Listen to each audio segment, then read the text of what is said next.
요한복음 9장 1절로 7절의 말씀입니다.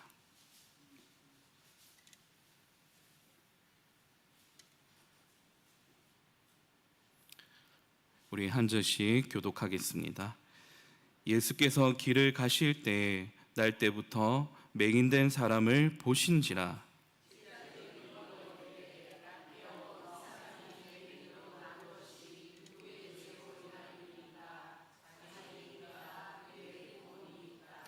예수께서 대답하시되 이 사람이나 그 부모의 죄로 인한 것이 아니라 그에게서 하나님이 하시는 일을 나타내고자 하심이라.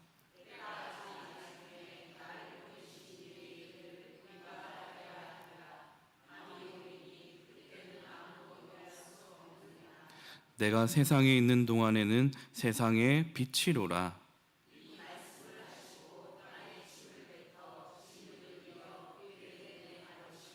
다 함께 이르시되 실로암 못에 가서 씻으라 하시니 실로암은 번역하면 보냄을 받았다는 뜻이라.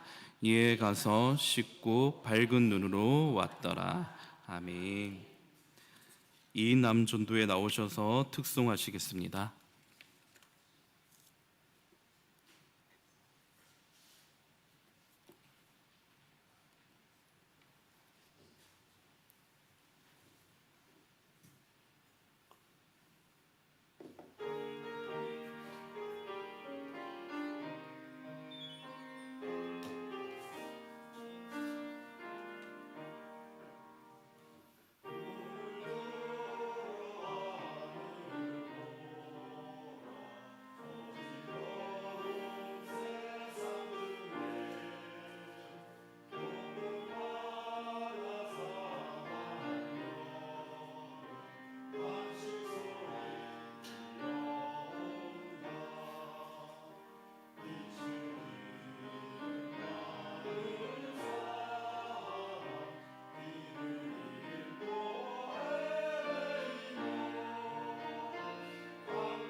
아멘. 우리 다시 한번 이 남전도에 힘을 내시라고 격려의 박수로 힘껏 박수 드리겠습니다. 네.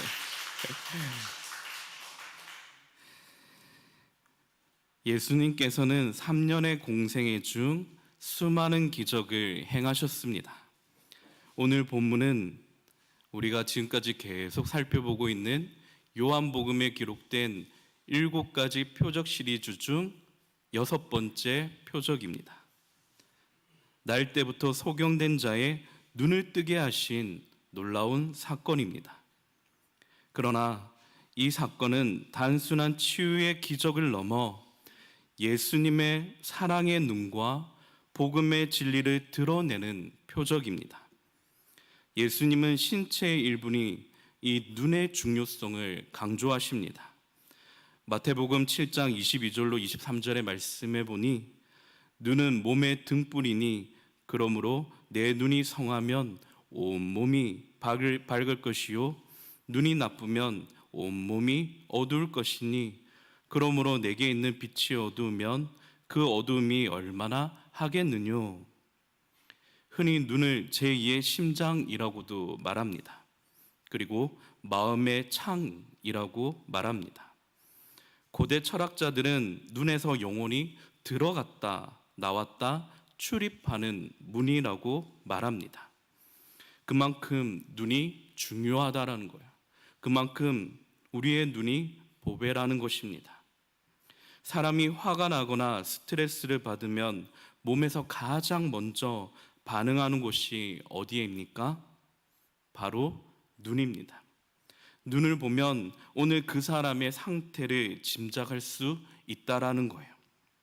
육체적으로 많이 고단하고 피곤한지, 감정적으로 기분이 어떤 상태인지를 알 수 있습니다. 눈빛이 선하고 착한지, 아니면 그 사람의 눈빛이 매섭고 화가 나 있는지, 아니면 음란해 보인다든지, 깨끗하고 맑은 눈이 있는가 하면 충혈되고 탁한 눈이 있습니다. 그래서 사람이 눈이 나쁘면 얼굴빛이 나빠 보이고 그 사람의 영육이 나빠 보인다라는 것이죠. 그래서 사람이 영적으로 육적으로 어떤지 진단하고 싶으면 그 사람의 눈을 보면 됩니다. 우리의 눈이 다 말해주는 것입니다.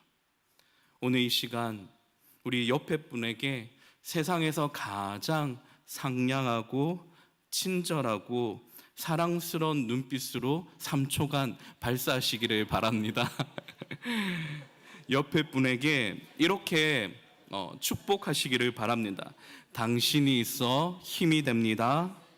당신이 있어 힘이 됩니다. 사랑합니다. 축복합니다. 네. 우리 성도님들은 웃는 모습이 100점입니다. 항상 웃으시기를 바랍니다.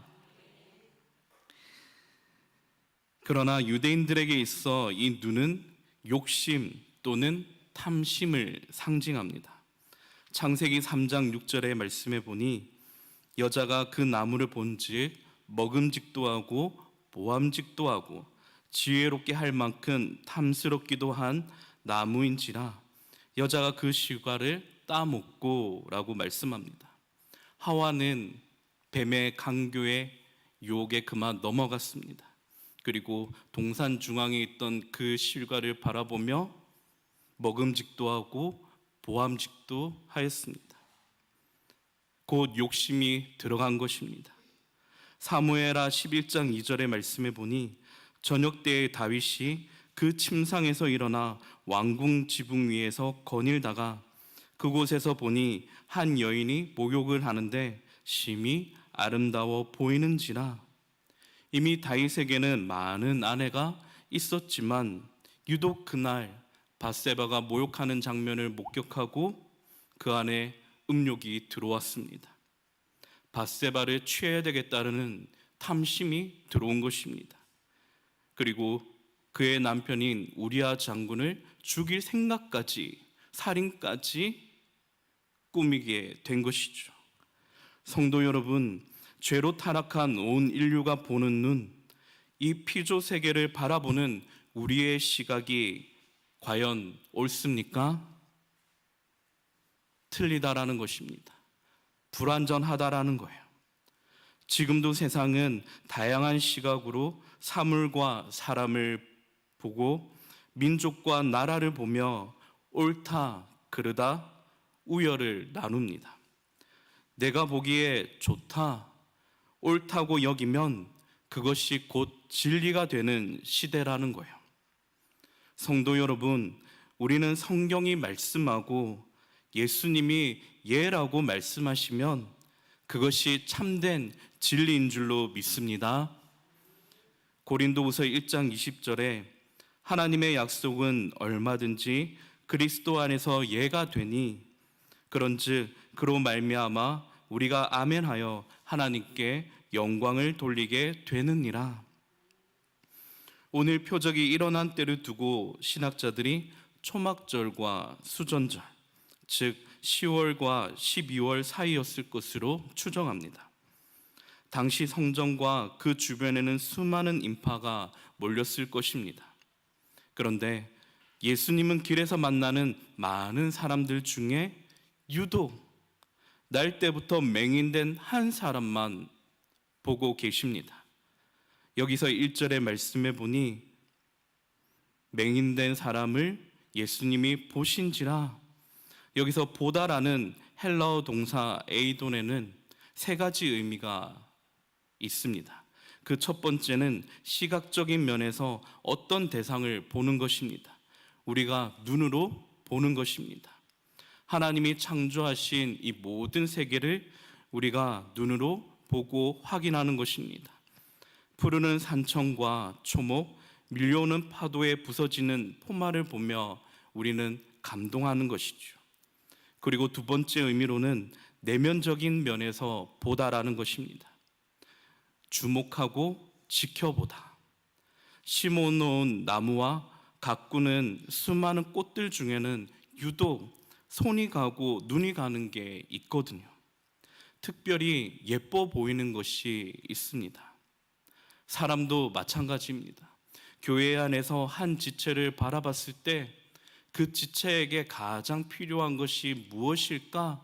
유독 눈이 가는 것이 있거든요.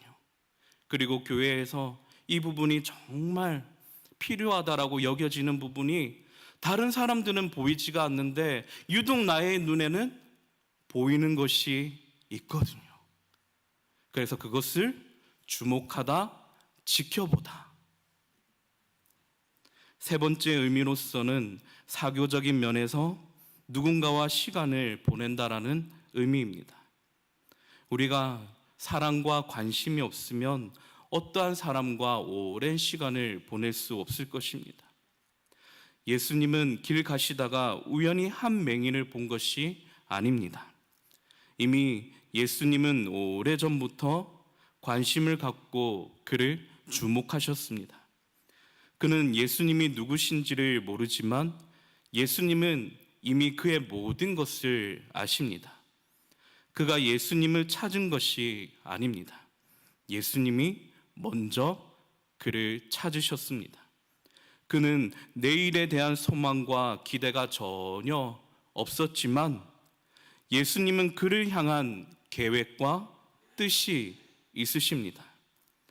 우리도 마찬가지입니다. 어두운 세상에서 무엇이 진리인지 무엇이 사랑인지 방황하며 헤매이다 어느 날 주님이 우리에게 찾아오셨습니다.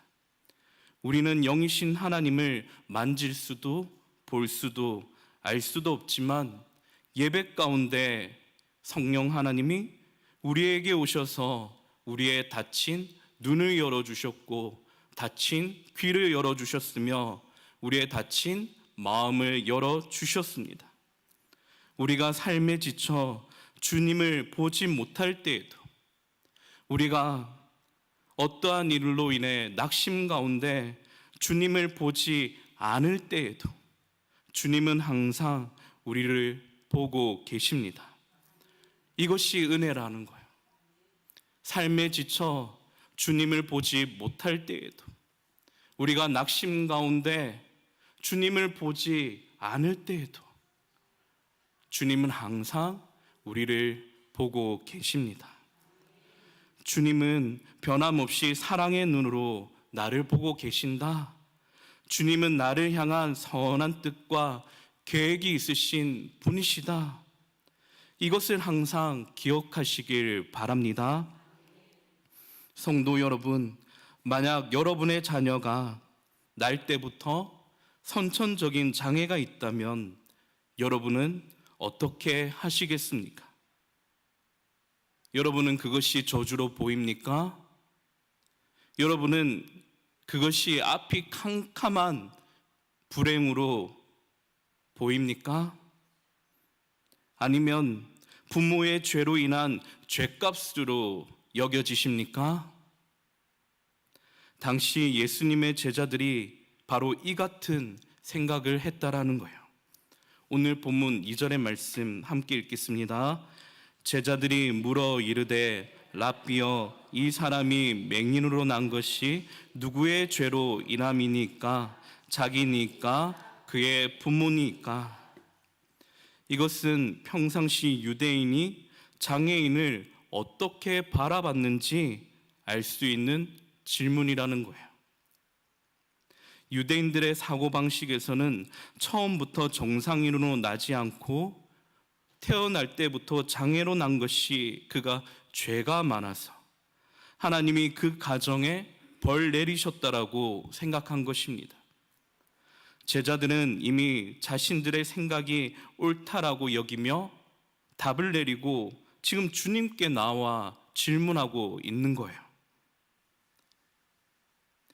내가 나쁜 짓을 저질렀기 때문에 불행이 닥쳐왔고 자녀가 선천적인 장애를 가졌거나 원인을 알 수 없는 이상한 질병에 걸린 것은 모두 죄 때문이라고 보는 것입니다. 물론 성경에서 죄 때문에 가난과 질병이 찾아옵니다. 물론 성경에서 죄 때문에 재난과 재앙이 몰아닥칩니다. 그것은 사실입니다. 이것을 인과응보 신학이라고 말합니다. 죄에 대해 하나님은 징계와 심판을 내리신다. 하지만 이 인과응보라는 신학은 성경에서 반은 맞고 반은 틀리다라는 거예요. 그렇다고 우리 삶에 불어닥친 모든 문제가 죄로 인한 결과라고 단정짓는 것은 큰 오해입니다. 대표적으로 욥을 한번 보십시오.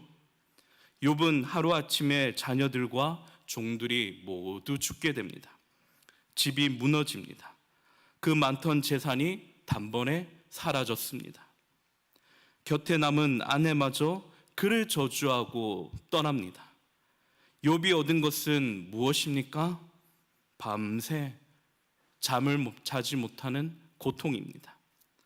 정수리부터 발끝까지, 발바닥까지 심한 악창으로 몸을 득득 긁어대는 정말 비참한 고통 가운데 있습니다. 피고름이 납니다. 악취가 진동합니다. 살이 썩어 몸에 구데기가 기생하는 것을 겪습니다.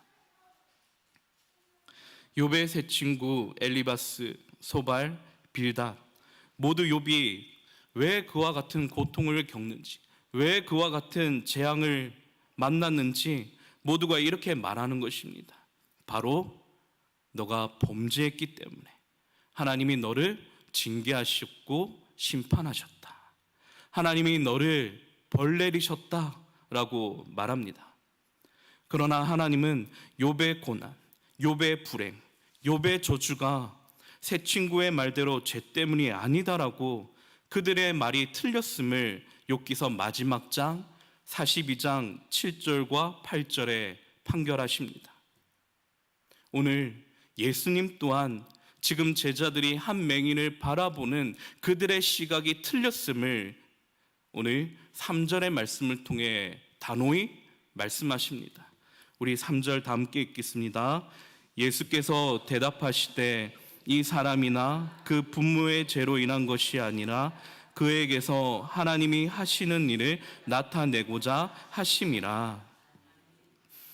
성도 여러분, 우리가 겪는 모든 고난과 질병이 만약에 죄 때문이라는 이런 인과응보적 시각은 복음의 눈이 아닙니다.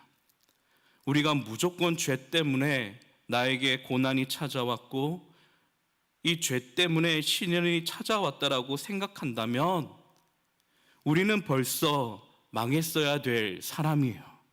우리는 벌써 죽어도 마땅한 사람이라는 것입니다.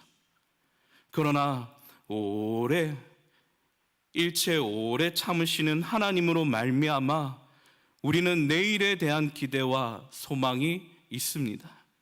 비록 7번 넘어질지라도, 비록 몇 번의 실패와 좌절을 겪을지라도 의인은 반드시 일어나는 것입니다. 성도 여러분, 고난 속에서도 하나님의 뜻이 있고 고통 너머에도 하나님의 선하신 계획이 있음을 믿으시길 바랍니다. 예수님이 보는 관점과 지금 제자들이 보는 관점이 서로 충돌하고 있습니다. 우린 누구의 관점, 누구의 시선으로 이 문제를 들여다보고 해석해야 됩니까? 답이 무엇입니까? 예수 그리스도. 주님이 보는 관점, 주님이 내리신 답이 우리가 믿고 따라가야 될 참된 진리인 줄 믿습니다. 유대인들은 그 문제를 두고 모두 형벌이라고 판결을 내렸습니다. 그렇지만 예수님은 그 문제를 보며 하나님이 그에게 하실 일이 있다, 하나님의 목적이 있다, 하나님의 뜻이 있다 라고 말씀하는 것입니다. 예수님은 사랑의 눈으로 그 문제를 들여다보고 있는 것입니다. 자, 그런데 예수님이 소경의 눈을 어떻게 치유하십니까? 오늘 본문에 보니 두 가지 명령하십니다. 첫째는 오늘 본문 6절에 예수님이 땅에 침을 뱉어 진흙을 이겨 소경 눈에 턱 하고 바르십니다. 예수님이 왜 이런 이상한 행동을 하실까요? 이 장면은 창세기 2장에 하나님이 이 모든 천지 만물을 창조하신 창조 사역을 떠올리게 되는 장면입니다. 창세 때 하나님은 여섯째 날 하나님의 형상을 닮은 사람을 창조하실 때 자연의 많고 많은 재료 중에 무엇으로 빚으셨습니까? 흙. 그리고 하나님은 6일 동안에 하나님께서 천지 만물을 창조하시며 보시기에 좋았더라 라고 말씀하셨습니다. 그러나 하나님의 손으로 직접 창조하시고 지으시고 하나님의 모양대로 빚어진 사람을 보실 때는 하나님이 뭐라고 말씀하셨습니까? 심히 좋았더라. 창세기 2장 7절에 여호와 하나님이 흙으로 사람을 지으셨더라고 말씀합니다. 그리고 그 코에 생기를 후 하고 불어 넣으셨습니다. 그리고 곧 생명, 사람이 되었습니다. 예수님이 흙과 침으로 소경의 눈에 턱 하고 이 바른 장면은 깨어진 하나님의 형상을 재창조하는 것입니다. 예수님이 사람을 창조하신 하나님이시면 연약한 사람을 고치시고 회복시키는 능력이 주님께 있다라는 말씀입니다. 사랑하는 성도 여러분, 예수님이 오늘 우리를 새롭게 하십니다. 예수님이 우리의 치료자 되십니다. 고린도후서 5장 17절에 그런즉 누구든지 그리스도 안에 있으면 새로운 피조물이라 이전 것은 지나갔으니 보라 새 것이 되었도다. 예수 안에 있으면 하나님이 우리를 보실 때 너희는 새로운 피조물이라. 이전 것은 지나갔다. 과거의 너의 상처와 아픔과 슬픔은 이제 예수 안에서 깨끗이 지나갔노라. 하나님이 우리를 보실 때 새 것이 되었도다 선언하는 말씀이라는 거예요. 여러분은 헝거, 낡은 거, 오래된 거 좋아하십니까? 우리는 새 옷, 새로운 음식, 새 차, 새 것을 참 좋아합니다. 하나님이 우리를 보실 때 보라 새 것이 되었도다. 하나님이 우리를 바라보실 때 낡았다, 오래되었다, 헝거다 그렇게 보시는 분이 아니시고 너는 새롭게 변화되었다, 새 것이다. 항상 예수 안에서는 새 것이다 라고 우리에게 말씀하는 것입니다. 오늘 예수님이 소경의 눈을 어떻게 치유하십니까? 그 두 번째는 7절에 실로암 못에 가서 씻으라 명령하십니다. 실로암은 보냄을 받았다라는 말씀입니다. 이스라엘 고고학자들이 말하길 실로암으로 가는 길은 예루살렘 근처 꾸불꾸불한 경사진 돌 계단 길이라고 말합니다. 앞이 전혀 보이지 않는 이 소경의 입장에서 이 길은 예수님의 말씀을 듣고 그대로 순종하기가 참 힘든 길입니다. 그 말씀을 지켜 그대로 따라가기가 참 어려운 길이라는 거예요. 홀로 말씀에 의지해 걷는 험한 길, 더듬더듬 그는 짚어가며 걷고 있습니다. 아니, 이 맹인에게 아마 그 길은 생전 처음 걷는 길일 수도 있습니다. 넘어지고 부딪히고 흔들리며 밀치며 그의 몸은 온갖 상처투성이로 걷습니다. 결코 그가 걸은 이 길은 넓고 평탄한 길이 아닙니다. 좁고 협착한 길. 소경은 예수님의 말씀에 의지해 그 길을 걷습니다. 그리고 마침내 실로암 못에 도착해 그 말씀에 끝까지 순종했더니 그 눈을 씻었더니 드디어 빛을 보게 된 것입니다. 그는 난생 처음 세상을 보았습니다. 그는 하나님이 창조하신 모든 것이 이처럼 아름답다라는 것을 처음 보게 된 것입니다. 그는 그날 새로 태어난 것입니다. 사랑하는 성도 여러분, 오늘 소경이 눈을 뜬 이 6번째 표적은 단순한 기적이 아닙니다. 바로 예수님 자신을 우리에게 온전히 보여주신 표적입니다. 소경이 예수님의 말씀에 의지해 걸어간 실로암 길, 보냄을 받은 이 길은 예수님의 길이자 곧 우리가 걸어가야 될 길입니다. 그 길은 고난 없이 갈 수 없는 길입니다. 그 길은 믿음과 순종 없이 갈 수 없는 길입니다. 주님은 십자가를 알면서도 우리를 위해 끝까지 순종하며 가신 십자가의 길, 사랑의 길입니다. 예수님은 죄로 눈먼 온 인류의 눈을 뜨게 하시려고 십자가에 죽으셨습니다. 이사야서 42장 7절에 내가 눈먼 자들의 눈을 밝히며 흑암에 앉은 자를 감방에서 나오게 하리라 말씀 맺겠습니다. 미국의 유명한 헬렌 켈러라는 여사가 있었습니다. 이 헬렌 켈러의 여사가 어렸을 때 심한 열병으로 인해 귀머거리 소경이 되었습니다. 그러나 그녀가 예수님을 영접한 후 영의 눈이 밝아져 시각장애인을 위한 학교를 무려 50개를 그 이상을 세웠다라고 말합니다. 그래서 어느 날 신문기자가 헬렌 켈러에게 나와 인터뷰를 했을 때 이렇게 질문합니다. 헬렌 켈러 여사여, 당신이 앞을 보지 못하는 것이 얼마나 고통스러웠는지 말해 주시겠습니까? 라고 그렇게 기자가 물었더니 그녀가 이렇게 대답합니다. 나는 한 번도 보지 못하는 눈 때문에 하나님 앞에 불평한 적이 없습니다.